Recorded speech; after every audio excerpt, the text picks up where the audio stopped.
Let me make something 100% clear. It is illegal for any person to solicit, accept, or receive anything of value from a foreign national in connection with a U.S. election. Anyone who solicits or accepts foreign assistance risks being on the wrong end of a federal investigation. Now, those are not my words. Those are the words of the chair of the Federal Election Commission, Ellen Weintraub. She tweeted that back in June when Donald Trump told George Stephanopoulos in an interview that he would indeed accept help from a foreign government in his reelection campaign. And now Donald Trump is the subject of an impeachment investigation for doing exactly what Ellen Weintraub told him not to do. After the second week of consistent repetition of the Latin words quid pro quo in news coverage, it's time for a reminder of what words are actually in the law that the president appears to have violated. And there is no one better to guide us through that law than our next guest, Ellen Weintraub. She is the chair of the Federal Election Commission. Thank you very much for joining us tonight. We really appreciate it. Have the words quid pro quo been driving you crazy since they are not actually relevant to the law involved here? I don't think about that, Lawrence, and I want to be clear that I am not opining on anyone's conduct here tonight. I am only here to explain the law. That is my job. I want to explain the law so everyone understands it, and hopefully everyone will comply with it.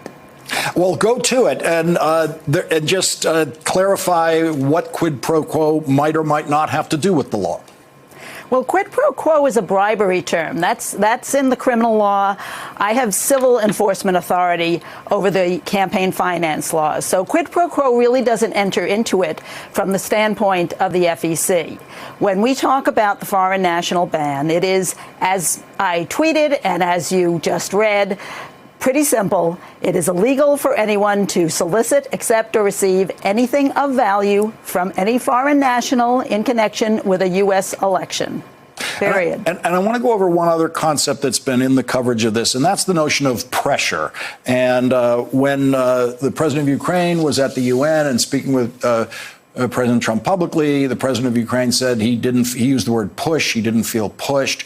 The word in the law is solicit. And so a request, a solicitation could be done very politely without any air of pressure around it, couldn't it? Again, not talking about any individual, but yes, as a matter of law, solicit does not necessarily require a great deal of pressure. And what you saw, I mean, you came out with your tweet about this after we saw what the president said to George Stephanopoulos, which was at the time stunning, that after all the Mueller investigation, the Mueller report, he would actually say to George Stephanopoulos that he would be willing to accept help from a foreign government. So you laid the law out there and you felt at the time kind of surprised that you had to do that.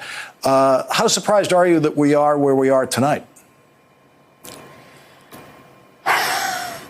These are surprising times, Lawrence. I just keep trying to instruct people on the law. I think it's really important. This is obviously a very important issue. It's an important principle in our law.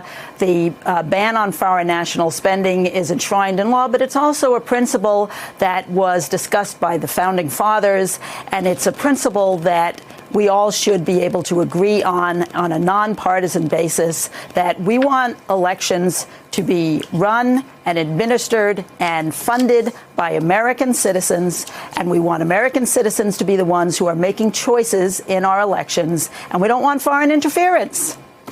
Ellen Weintraub gets tonight's and this week's last word, and nothing could be more appropriate. Thank you very much for joining us tonight. We really appreciate it. Thanks for checking out our YouTube channel. Subscribe by clicking on the button below for more from The Last Word and the rest of MSNBC.